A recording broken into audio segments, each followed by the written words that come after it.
بینەرانی خۆشەویستی بەرنامەی لێکدانەوەی هەواڵ سڵاو ئەم کاتتان باش. ئازیزان ڕۆژی جومعە هەشتی مانگی گەلاوێژ دایکانی گەنبەخت کردووی ئابان مانگی 98 کە بۆ پشتیوانی لە سەر هەڵدانە سەراسەریەکانی شارەکانی تری ئێران هاتبوونە دەرە و لە مەیدانی ئازادی شاری تاران کۆبوونەوە پاش چەند ساتێک لەلایەن هێزە لیباس شەخسی و ئیتلاعاتیەکانی ڕژیمەوە کەوتنە بەر هێرش و لە کامدا دوای لێدان و سوکایەتی پێکردن بەم دایکانە هەمویان لە مترۆی سادقیە بازداشت دەکرێن. بۆ قسە و باسکردن لەسەر ئەم هەواڵە داومان لە هاوڕێ سۆما ئەڵڵاه یارزادا هەڵسوراوی سیاسی کردووە کە میوانی ئەم جارەی بەرنامەی لێکدانەوەی هەواڵ بێت. هاوڕێ سۆما بەخێر بێن بۆ ئەم بەرنمەیە و لە سەرەتادا بۆ ئەو هەوڵین پرسیار پێمان بڵێ کا دوایین هەواڵەکان لەسەر ئەم کردەوەی هێزە ئیتلاعاتی و ئەمنیەکانی ڕژیم چییە؟ ئەم کاتانی خۆشەویستی هەروەکە ڕابردووە بۆ داواکاری لە مافە سەرەتایەکانی خۆیان هات نەمەیان و داوای مافە سەرەتایەکانی خۆیان کرد و بەداخەوە کەوتنە بەر هێرشی دڕندانەی ڕژیم زۆر بە شێوەیەکی ناشرینانە جوابی خەڵکی خوزستانی دایەوە و بەداخەوە چەند کەسێ یانی خوانیان لە دەستیا و کەسانێکی زۆر دەست بەسەر کران و ڕەوانەی زیندان کرا. لەبەر ئەمە لە جومعە هەشتی مرداد دایکانی ئابان زۆر دوێرانە و نەترسانە هات نەمەیانی ئازادی و پشگیری خۆیان بۆ خەڵکی کوردستان دەربڕی و لە کاتی گەڕانەوەیانە بۆ ماڵەوە لە مترۆی سادقیە مامورانی ڕژیم هێرشیان کردە سەرم دایکانە مۆبایلەکانیان بردووە مۆبایلەکانیان شکانەوە هەروە دایانە لە چەند دایکێک و شکنجەیانیان کردو لە ناو مترۆی سادقیە و دوای ئەوە لە ژێرزەمینی مترۆی سادقیە دەست بەسەر کراون و هەروە هاوڕێیانێک لەگەڵ ئەم دایکانە بوون ئەوانیش هەر دەست بەسەر کراون و ڕەوانەی زیندان کراون. هەر بۆیە ئێمە لێرەوە ئێهانەی ئەم حرەکەیە ناشرینە دژ بە ئەخلاقی ئینسانی ئەکەین و پشگیری خۆمان بۆ ئەم دایکانە لێرەوە ڕاگەێنین. هاوڕێ سۆما دەوترێت کە وەسایلی شخصی ئەم دایکانە دەستی بەسەرداگیراوە. پێتان وایە ڕژیم بۆچی و بە چه هۆکارێک دێت و شخصی ترین وەسایلی ئەم دایکانە یا کەسانێکی کە بازداشت دەکرێن لەگەڵ خۆیان بات؟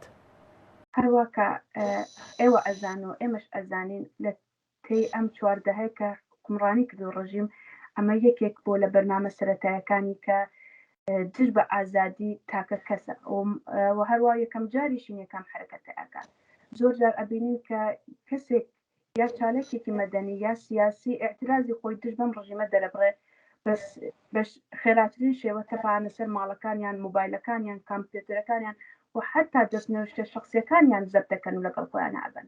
لەبەرەمە شتێکی تازە نیە ئەمە بەرنامەی ڕژیم بۆ لە تێی ئەم حکوومەت ئەم مدەتەکە حکومڕانی کردەوە یەکێکە لە بەرنامە سەرەتایەکانی ڕژیم دژ بە ئازادی تاکە کەسە.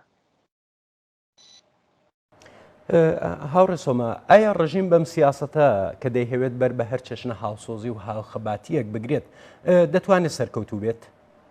بە تەئکیدیۆنە هەروەکە ئەبینین خەڵک لە ئێستا لە گۆشە گۆشەی ئێران ئاعترازی خۆی دژ بەم ڕژیمە ڕاگەێنە و زۆر دوێران و نەترسانە دێنە مەیان و شعاری مەرگ بەر ویلایەتی فەقیر شعاری مەرگ بەر خامنەی و شعاری مەرگ بەر دیکتاتۆر لە گۆشە گۆشەی شارەکانی ئێران ئەبیسین و گوێمان لێ و ئەیبینین. ئەمە نیشانی ئەوەیە کە ڕژیم ئاخرین هەناسەکانی لە ئێران و خەڵکیش بەڕاستی زۆر دوێرانە و نەترسانە و زیاتر لە جاران یەنەمەیان و ژاتی خۆیان دژ بەم ڕژیمە دەرەبەڕێنەوە چاوەڕێ چکۆلەترین بەهانن.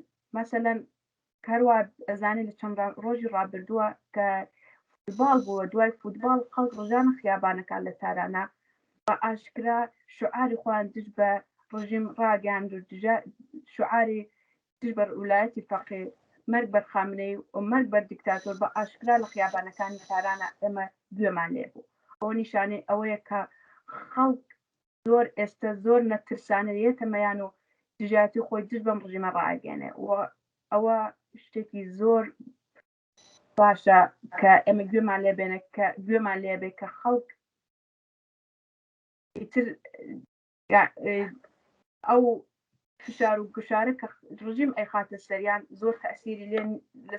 زۆر تەئسیر لە سەریانان نییە و زۆر نەترسانە یەنەمەیان و ئەو شعارانەی خۆیان دەرەبڕن بۆ نیشانەی پایانی ئەم ڕژیمەیە. بە بڕوای ئێوە لە چ ڕێگەیەکەوە دەتوانرێت لەگەڵ ئەم وەحشیگەریەی ڕژیم بربەرەکانی بکرێت؟ بەڕای من هاوپارچی و هاوڕایی و هاودەنی خەڵک یەکێکە لە کلیلەکانی سەرکەوتن نە لە ئێران لە هەموو دنیا دژ بە دیکتاتۆر. ئێمە بەس بە تەنیا ئەتوانین هاوڕابین وەختی دایکەکانمان لە دایکانی ئابانینەوە هەش یەنەمەیان و زۆر نەترسانە شعار دەرەبڕن و پشگیری خۆیان دەرەبڕن بۆ خەڵکی خوزستان. هەروە وەختی دایکی ڕامین و زانیاری حسین پەنایی لە کوردستانەوە پشگیری خەڵکی خوزستانەکە ئەتوانێت دایکەکانمان لە سیستان و بەلوچستان و بێنە خیابان و ئەوانیش هەروە پشتی خۆیان دەربڕن ئەتوان خەڵکی تر بێنە خمەیان و پشگیری و خۆیان دەربڕن نسبەت بە ئەو زوڵمە کە ڕژیمی ئێران خەریکە دژ بە خەڵکێکە وەختێ کرێکارێکی حوتەپە دێتەمەیان و ئەعترازەکە ئەعتسابەکە کرێکارەکانی ترمان لە کارخانەکانی تر دەست لە کار بکێشن و بێنە ڕێگا و ئەعتساب بکەن ئەوانش ئەعترازی خۆیان دەربڕن. ئەوە بەڕای من هاوڕایی و پشگیری خەڵک یەکێکە لە کلیلەکانی سەرکەوتنی هەر وڵاتێک بۆ ئێمەش بەدەرنی لەو شتە. بەڵێ زۆر سپاس بۆ ئێوە هاوڕێ سۆما کە لەم بەرنمەیەدا هاوڕێمان بوویت. زۆر سپاس بەوە دەستان خۆش بێمانو نەبن. زۆر سپاس.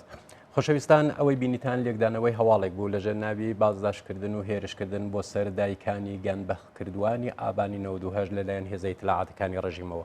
وێرای سپاس بۆ بەشداریتان و ئێستاش سەرنجتان بۆ بینینی درێژەی بەرنامەکانی تەلەڤیزیۆنی کۆمەڵە ڕادەکەشم.